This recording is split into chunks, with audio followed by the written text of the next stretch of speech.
آج بدھ 3 جون 2026 اٹلی سے ایک انتہائی افسوسناک خبر سامنے آئی ہے جس نے پوری پاکستانی کمیونٹی کو ہلا کر رکھ دیا ہے۔ ابتدائی تحقیقات کے مطابق اٹلی کے علاقے امین دولارا کلابریا میں 4 پاکستانی زرعی مزدور ایک منی وین میں سفر کر رہے تھے۔ رپورٹس کے مطابق ان پر 2 افراد نے مبینہ طور پر حملہ کیا۔ سی سی ٹی وی فوٹیج میں دیکھا گیا کہ گاڑی ایک پیٹرول اسٹیشن پر رکی۔ اس کے بعد 2 افراد باہر نکلے اور مبینہ طور پر گاڑی کو آگ لگا دی گئی۔ چند لمحوں میں پوری وین شعلوں کی لپیٹ میں آ گئی۔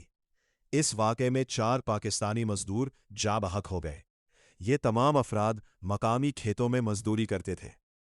اطالوی پولیس نے فوری کارروائی کرتے ہوئے 2 پاکستانی شہریوں کو حراست میں لے لیا ہے۔ ان پر مبینہ طور پر قتل کا شبہ ظاہر کیا جا رہا ہے۔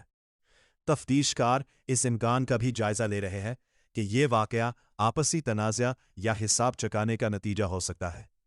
تاہم فی الحال مافیا کے ملوث ہونے کے شواہد نہیں ملے۔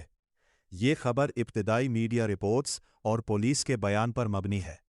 تمام افراد مبینہ ملزم ہیں اور عدالت میں جرم ثابت ہونے تک بے گناہ ہے۔